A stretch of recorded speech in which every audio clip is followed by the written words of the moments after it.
Alfie, when you work on your own and you've got to try and do everything, like all the logistics, it gets... Because you really are tall. This camera's probably lopsided. And I'm going to ask you to pick a colour. Which one do you like, Alfie? Well, it's October Red, isn't it? So I'll take the red. We like it. Yeah. Alfie Sharman, back with October Red. We're here in Manchester. Mr. Dazn. I call Ade Oladipo the face of Dazn because he's everywhere. He does the ads. Better face than me as well. So. I don't know. I am partial to a redhead. But I will say you are Mr. Dazn. Talk to us because you've been busy. It's been very busy. It's good to see you, as always. Thanks for talking to me. Ditto. Yeah, I mean, what a run. I mean, it's kind of, we haven't come up for air since... No, you haven't. Since, well, I mean, a long time. But it's our commitment, you know, fights every week. The best fights, just set it up there, you know, the biggest and the best. And in order to do that, you need to kind of commit to the volume of shows, which makes us very busy people. But we love it, you know. I've been talking to a lot of people, and everyone's kind of give us the, you know, the exhale, the eye roll of how busy everyone is. But you know, we've had a few periods in my time at DAZN where, you know, it hasn't been as busy. Maybe a few years ago when we were finding our feet in the boxing world, and I can tell you for certain, I much prefer it this way.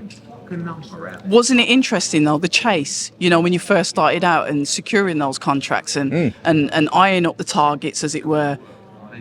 I don't know, call me old fashioned, but I do like the chase more than the results. Do you? Yeah, I'm one of those weirdos that... Well, the chase is good, and I suppose we still have that energy because obviously we are and you're still actively looking, I'm sure. Yeah, and look, there are more fights. Sounds like a dodgy website. It does a little bit. Dodgy dating site. Yeah, but yeah, here we go. It's well, look, we're multi-sport, and there's a lot more for us to do in the world of sport as a business, which we're committed to. And boxing is a sport that I think we have established ourselves as the global home. And for us to, as I say, continue to deliver against that, it's going to mean more work. And, you know, Eddie talked about it up there, the schedule that we have. See, this fight on Saturday is going to be an unbelievable show. This is the fight next week. I know you're a big fan of Artur Beterbiev. Big fan. Yeah, as a lot of people are, rightfully so. We wouldn't have it any other way, but yeah, the chase is good. It's quite fun being the up and coming kid that no one likes. But you know what? You're not that now. You started off, Eddie Hearn, Matchroom put their trust in you in the beginning. They took a gamble on the app. I was there. I saw all the media. Everyone was slating it on when I was already somebody that uses the app for all my shopping. Netflix, Amazon Prime. I was always there, so I thought that's convenient because that means I can just watch it wherever I want on my phone or my tablet. So I was always happy. Never had a problem. Couldn't tell you last time I watched terrestrial TV anyway. Right. Yeah. So no shade intended, but that's the truth. And now we've got to the point where obviously Matchroom are under your umbrella, and now you've acquired Queensberry. Yes. I mean, talk to us about that as well. Well, I mean, obviously Frank's skin in the game. You know, the world of boxing needs no introduction or description. You know, he's obviously been involved in the sport at the very top level for decades. Yeah, 47 years, same age as me. There we go. You know, he's, and continues to have that appetite to do more. And it dovetails very nicely with our trajectory as a business at the moment, taking the sport of boxing, specifically in my part of the business, to as many people around the world and creating more fans. And that is what Frank and the team over at Queensberry also want to do. They want to distribute their fighters, rightfully so, because they're a talented bunch, to people all over the world. And obviously there's no better place than DAZN to do that. But I'm extremely excited. Obviously we announced our first slate of shows earlier this week. The deal isn't until April 1st. But yeah, April 5th is when it all starts, and I'm very, very excited. The child in me, because she lives there. When you had Queensberry come into your office, they were probably one of them that was vocal about potentially not supporting this type of broadcasting. Was there a bit of, I know you're all professional, but was there a bit of, fancy seeing you here? No, there wasn't. See, they're so professional. I might have given a little bit of a side eye. Yeah, no, there wasn't at all. And look, you know, I know there was resistance. No. I mean, Frank's a promoter, and gets asked day in day out for his opinions on various topics. True. And you know, I'm not being facetious or evasive here. I can't quite recall the quote exactly that people have thrown at me a lot over the last couple of months. But opinions are allowed to change. And True. A long time has passed since these alleged comments were made, and we've done a lot of work together since then. And we are very, very excited to be welcoming them into our platform. And as I say, they're talented roster.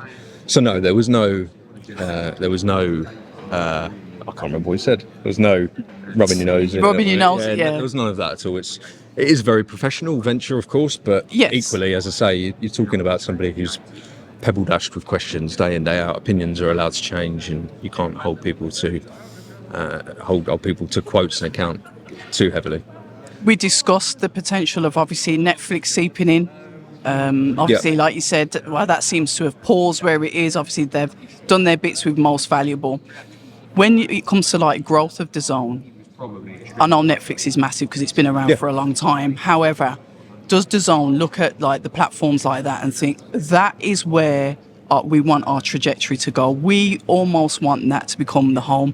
DAZN, I think another good idea, I'm always giving you these free ideas, is to do documentaries on the fighters. Like UFC do a little bit of it. Obviously, Matchroom, I know, do that with some of their promotions, but a little bit of documentary style. So potentially broadening the horizon. It's sport, but it's actually let's get to know a little bit about the fighters. And we do that. They are. I was trying to take the credit for something that you already do. Alfie, why are you always one step ahead? I'm sorry. Is that your job? Yeah. To be Who'd have thought? I know, who'd have thought it? Who'd have thought? Who'd have thought?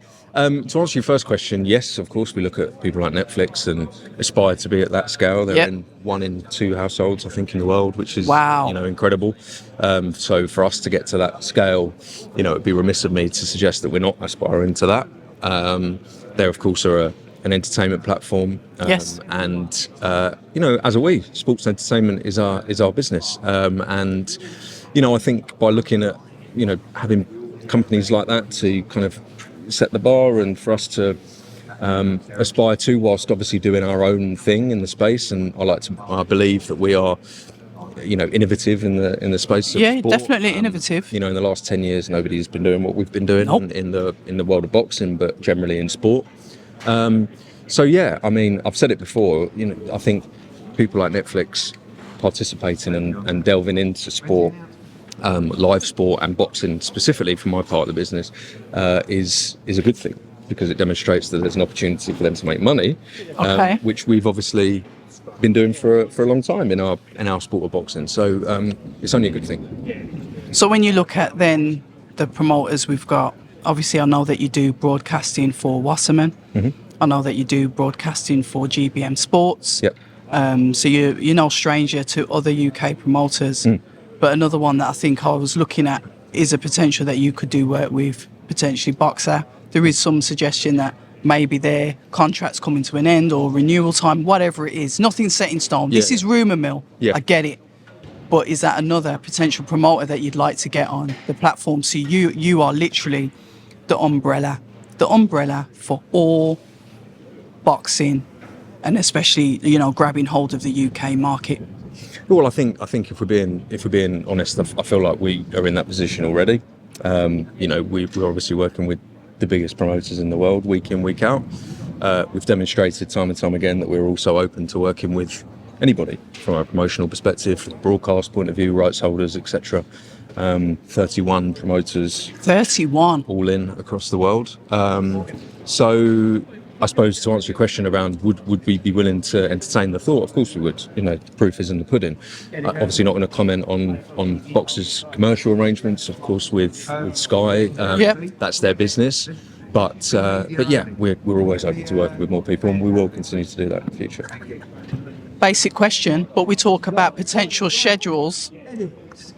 Queensberry, Matchroom, is it going to be like a week on, a week off? Are we going to try and manage that? Are we going to get potentially maybe some Saturday and Sunday fights, Friday, Saturday and Sunday fights if it's like a popular weekend?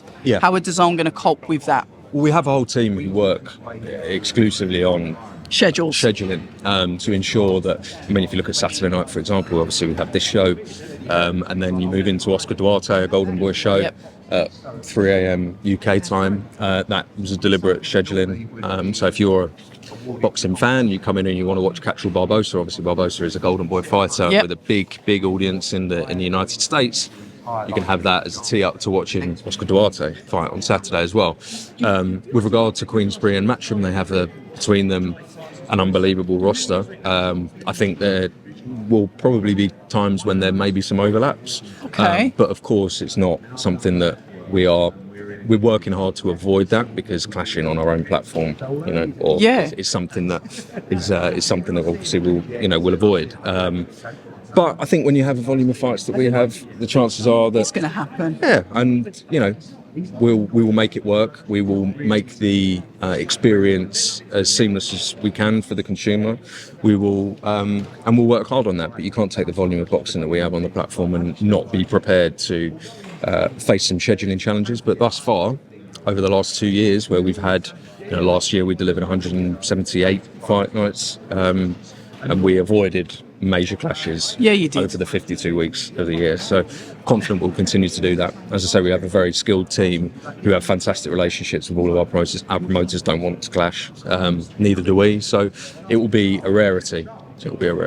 Is there a possibility then that we could potentially have, say for example, we have a day where we couldn't potentially name it like a boxing marathon, and boxing could potentially start at 2 p.m. UK time and run straight through, like there's 2 shows, and potentially use it as a double marketing tool? I think that will happen. That will happen. Okay. I mean, if you look as an example, last weekend we had Claressa Shields on, a few weekends ago, Claressa Shields on the Sunday.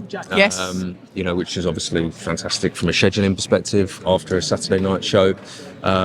We had Matchroom shows a couple of weeks ago around Dalton Smith, where again we made a whole comms piece around the fact that it was 24 a double hours, whammy, 24 hours with Matchroom. Yep. Eddie did a watch along for the Dalton fight. Yeah, for the Dalton fight. Yep. And I was obviously on the ground in the States. So yeah, we will make a thing of it. And I think, as using your language, a marathon is something that boxing fans would love. We boxing fans. So it's exciting times. Anything that any carrot that you can like leave me with, like to dangle, like anything potential that's not necessarily out yet that you're considering, that you can just seep out a little bit, Alfie. Just a little bit of leakage. What I can say is that we have some huge announcements planned. We're very close to making some significant paper in some significant fights in the United States. Okay. And unfortunately, I can't disclose much more than that. But hopefully, that's a sufficient carrot. I know that's sufficient carrot or a sufficient leak. I'll take any leak at this point. But thank you so much for your time. I know you're a busy man. Everybody, it's the lovely Alfie Sharman. And this is actually Dazn. People say I'm toxic, and honestly, I don't care.